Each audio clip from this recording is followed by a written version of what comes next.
हाय दोस्तों, कैसे हैं आप सब लोग। मैं बिल्कुल ठीक ठाक हूँ और मैं आशा करता हूँ कि आप लोग भी सब अपने अपने घरों में खैरियत से होंगे। और जो लोग बीमार हैं और मौला उनको शफ़ा अता फ़रमाए, मेरी ये दुआ है, चाहे वो कहीं भी हैं। तो दोस्तों, मेरे एक मित्र जो हैं वो काफ़ी अरसे से मुझे फ़रमाइश कर रहे थे कि बार बार फ़रमाइश कर रहे थे कि मैं आनंद मिलन साहिबान के बारे में कोई वीडियो बनाऊं। तो मेरा जवाब हमेशा यही होता था कि मैंने जो ही होश संभाला बचपन से, तो आनंद मिलन साहिबान का नाम मेरे सामने नहीं आया, क्योंकि मैं छोटा था, कोई इतनी मेरी माइंड इतना नहीं था, इतना काम नहीं करता था।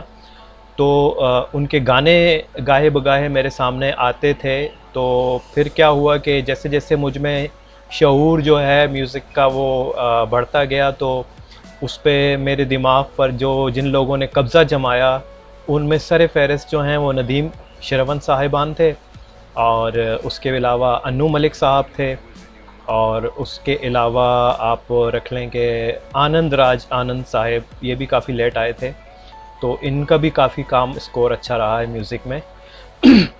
और दूसरे मौसीकार थे थोड़े थोड़े, लेकिन आनंद मिलन साहिबान ने जिस तरह मेरी लाइफ में एंट्री दी, तो मैं उस तरह आपको बताता रहूँगा। और मैंने अपने उस मित्र को भी यही कहा कि मैंने कहा, भाई मुझे उनके बारे में जानकारी इतनी नहीं है, बहरहाल जितनी भी मुझ तक पहुंची या मैं अब हासिल कर रहा हूं, तो मैं उस हिसाब से बताता रहूँगा। और जब मैंने मालूमात लेनी शुरू की, तो आनंद मिलन साहिबान का फ़िलहाल मैंने थोड़ी सी मालूमात ली है, तो ढेर सारा अच्छा काम मेरे सामने आना शुरू हो गया है। तो मुझे लगता है कि मैं आनंद मिलन साहिबान का जो कुछ फ़ैन था, मुझे लगता है कि मैं काफ़ी बड़ा फ़ैन उनका बन जाऊंगा। तो शुरू ऐसे करते हैं कि मेरी लाइफ में आनंद मिलन साहिबान की एंट्री किस तरह हुई, वहाँ से शुरू करते हैं। ये बात है तकरीबन कोई 1988 की, 1988 की। मैं छोटा था, तो उन दिनों एक फ़िल्म रिलीज़ हुई थी। फ़िल्म का नाम था क़यामत से क़यामत तक। तो मेरी उम्र रही होगी उस दौरान 9 साल की या 8 साल की रही होगी। तो मैं फ़र्स्ट जो सॉन्ग मैंने आनंद मिलन साहिबान का सुना था, वो था गज़ब का है दिन सोचो ज़रा, ये दीवानापन देखो ज़रा, अलका याग्निक मैडम ने गाया है। मज़ा आ रहा है कसम से, मुझे बड़ा अच्छा लगा, बड़ा अच्छा लगा। बड़े यूनिक किस्म के इसके लिरिक्स थे। तो धुन भी बहुत अच्छी थी। फिर वही कैसेट चल रही थी, एक्चुअली ये कैसेट हमारी मौसी के घर में चल रही थी। तो मैं उनके घर में था। तो फिर दूसरा गाना शुरू हुआ, ए मेरे हम सफ़र, एक ज़रा इंतज़ार, सुन सदाएं दे रही है मंजिल प्यार की। तो ये गाना भी बड़ा बहुत ही ऑसम, बहुत मज़ा आया, बहुत ही ग्रेट था। तो सेंस इतना नहीं था, ये तो पता भी नहीं था कि धुन कौन बनाता है, लिरिक्स कौन लिखता है, गाने को म्यूज़िक अरेंज कौन करता है, क्या होता है, कुछ समझ नहीं थी। मगर बस ये समझ थी कि गाना बड़ा बेहतरीन है ये भी। फिर उसके बाद क्या हुआ कि इत्तेफाक से फ़िल्म भी चल निकली घर में। वीडियो पे हम लोगों ने घर में मतलब फ़िल्म का इंतज़ाम किया गया, तो फ़िल्म देखा, तो वो क़यामत से क़यामत तक फ़िल्म थी। बेहतरीन फ़िल्म थी, बहुत मज़ा आया। और उस फ़िल्म के जो जितने भी गाने थे, तो सभी अच्छे गाने थे, जिनमें कि अकेले हैं तो क्या गम है, चाहें तो हमारे बस में क्या नहीं, बहुत बेस्ट। और सबसे बेस्ट जो मैं कहूँगा उस दौर के हिसाब से, एक यूनिक, एक नई चीज़ वो ये थी कि पापा कहते हैं बड़ा नाम करेगा। ये एक रियलिटी है जो हर घर में कही जाती है। हर बच्चा कहता है, सोचता है कि पापा जो कहते हैं कि मैं ये बनूँ वो बनूँ, तो मैं बड़ा रोशन नाम करूँगा। मगर इस हकीकत को लिरिक्स में किसी ने ढाला। तो इस फिल्म के जो लिरिसिस्ट थे वो थे मजरूह सुल्तानपुरी। जी हाँ, मजरूह सुल्तानपुरी साहब ने इतना यूनिक काम किया था कि मैंने आपसे कहा ना कि पापा कहते हैं बड़ा नाम करेगा, इस रियलिटी को इनको पिरोया। तो ये चीज़ छोटा होते हुए भी मुझे बड़ी अच्छी लगी, एक यूनिक चीज़ थी, नई चीज़ थी, तो बहुत इम्पैक्ट हुआ मेरे दिमाग पर। तो छोटा था मैं चूँकि, तो वक्त गुज़रता रहा तो ज़ाहिर है स्कूलिंग और ये वो तालीम, एजुकेशनल माहौल जो होता है उसमें हम इतना वो नहीं कर पाते, तो तवज्जो कहीं और ज़्यादा होती है। तो वक्त गुज़रता रहा, फिर उसके बाद कुछ टाइम गुज़रा तो उसमें फ़िल्म जो है वो 90 में 1990 में फ़िल्म दिल सामने आई। तो दिल फ़िल्म के गानों ने भी हम पर बड़ा असर किया। ये नहीं मालूम था कि म्यूज़िक कौन दे रहा है, कौन लिख रहा है, क्या कर रहा है, मगर दिल फ़िल्म के गाने भी बड़े अच्छे रहे, बहुत ज़बरदस्त। न जाने कहाँ दिल खो गया, हम प्यार करने वाले, दुनिया से न डरने वाले, फिर हमने घर छोड़ा है, ये गाना तो मुझे बहुत ही पसंद है। ओ प्रिया प्रिया, सुरेश वाडकर साहब का, मैडम अनुराधा का। और इसी तरह तो मतलब ये सारे गाने जो हैं दिल फ़िल्म के अच्छे रहे काफ़ी। तो लेकिन फिर क्या हुआ कि उसी दौरान दिल फ़िल्म के 1-2 महीने, ग़ालिबन 2-3 महीने इसके बाद फ़िल्म आशिकी आई, तो शायद मेरा ध्यान आनंद मिलन साहिबान की तरफ चला जाता और उदित नारायण की तरफ ज़्यादा मैं मरगूब हो जाता। मगर हमारे सानू दा की एंट्री हो गई और नदीम श्रवण साहब ने एंट्री मारी, समीर दा भी हिट हो गए आशिकी फ़िल्म से। तो सानू दा ने हम पर जो है कब्ज़ा कर लिया, उनका जादू जो है सर चढ़कर बोलने लगा। तो नदीम श्रवण, हर जगह नदीम श्रवण हो गया। तो इसलिए फिर आनंद मिलन साहिबान जो हैं इनकी तरफ मेरा इतना ध्यान गया नहीं कभी। बस नदीम श्रवण, अन्नू मलिक, बस इसी में ही ज़्यादा मैं चलता रहा। और एक बात और मैं आप लोगों को बता दूं कि आनंद मिलन जो हैं ये बहुत अच्छे मौसीकार थे, बहुत टैलेंटेड। मगर क्या है कि जब प्रोड्यूसर कोई अपनी बीच में मदाखलत करता है, जब काम कर रहे होते हैं म्यूज़िक डायरेक्टर्स, तो वो उस तरह काम नहीं कर पाते। तो आनंद मिलन जो हैं इनके नसीब में जो प्रोड्यूसर लिखे तो वो ज़्यादातर चंचल प्रोड्यूसर थे या डायरेक्टर्स थे, जिनमें एक नाम डेविड धवन साहब का है। वो भी ज़रा बड़े कोई उछल कूद वाले चंचल शौक़ गाने पसंद करते हैं। तो आप कह लीजिए कि इसी तरह के डायरेक्टर्स की वजह से जो उछल कूद ज़्यादा पसंद करते हैं, तो आनंद मिलन साहब के साथ रहे। तो इसलिए वो अपने मन का काम जो होता है, यानी कि आप कह सकते हैं कि नदीम श्रवण जैसा काम वो अपना बाहर ना निकाल सके, सिर्फ 2 फिल्मों या कुछ 4, 5, 8, 10 फिल्मों में ही निकाल सके। तो ये इनके साथ रहा है। और इस बात का इजहार आनंद मिलन साहिबान जो हैं ये अपनी वीडियो में कर रहे हैं। तो आनंद साहब जो हैं वो वैसे ज़ाती तौर पर काफ़ी संजीदा से होते हैं और ज़्यादा मतलब बिल्कुल हंसना तो समझें बिल्कुल पाबंदी है, जैसे हंसने पर बिल्कुल संजीदा रहते हैं। और मिलन साहब जो हैं वो इसके बिल्कुल अपोजिट हैं, हर वक्त हर तस्वीर में हर जगह हंसते हुए ही नज़र आते हैं। तो इस वीडियो के डिस्क्रिप्शन में आपको एक क्लिप मिलेगा, उसमें आप देखें तो वो इस बात का इकरार कर रहे हैं कि आजकल जैसे कोविड चल रहा है, कोरोना का प्रॉब्लम, तो घरों में सब लोग कैद हो गए हैं। तो वो कह रहे हैं कि आजकल हम अपनी मर्ज़ी का म्यूज़िक कर रहे हैं, यानी डायरेक्टर और प्रोड्यूसर्स जो हैं वो टांग नहीं अड़ा पा रहे। तो असल में हम अब अपने दिल का म्यूज़िक बना रहे हैं। तो आप डिस्क्रिप्शन में इस वीडियो का जो है लिंक मौजूद है, देख लीजिएगा। आनंद मिलन जो हैं इनके नसीब में जो प्रोड्यूसर लिखे तो वो ज़्यादातर चंचल प्रोड्यूसर थे या डायरेक्टर्स थे, इसलिए उनको जो है ज़्यादा लव, इमोशनल जो लव होता है उसके बारे में काम करने के लिए ज़्यादा मौका नहीं मिल सका, कम मिला। हालांकि शुरू में उनको देखें कितना मौका मिला, लेकिन उन्होंने काम करके दिखाया, उन्होंने प्रूफ किया अपने आप को। तो ये बातें तो खैर बाद में होती रहेंगी। तो हम स्टार्ट लेते हैं आनंद मिलन साहिबान के बारे में। तो मैंने अपनी लाइफ में जो अपीयरेंस है वो आप लोगों को बता दी। तो आनंद मिलन साहब जो हैं, इनके पापा थे, वो भी एक रिनाउन मौसीकार थे और इनका नाम था चित्रा गुप्त।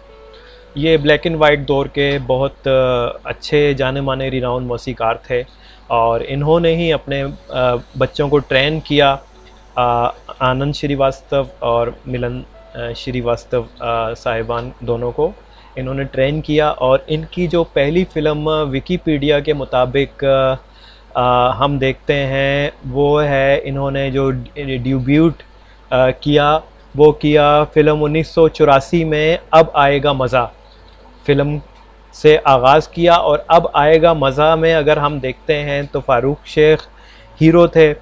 और ख़ैर हमें तो इसका इतना वो करना नहीं है, हम देखते हैं गानों की तरफ। देखें ये चारों पांचों गाने, अब जिस तरह हम आगे बढ़ते जाएंगे उसी तरह मैं भी आनंद मिलन साहिबान के बारे में जानता रहूँगा और आप भी जानते रहेंगे। लेकिन मुझे मालूम है कि ये एक एपिसोड में ये काम होने वाला नहीं है, ये लॉन्ग टर्म चलेगा, आगे एपिसोड इसकी चलेंगी। तो हम आगे बढ़ते हैं और इनके बारे में जानकारी लेते हैं, आनंद मिलन साहिबान के बारे में। तो मैंने ये सुना है राजा तेरे रास्ते से हट जाऊंगी, मैंने सुना है, मैडम लता मंगेशकर का गाना है ये। तो कुछ इतना ज़्यादा कोई वो नहीं है कि बंदा कहे कि हाँ बहुत अच्छा है, नहीं।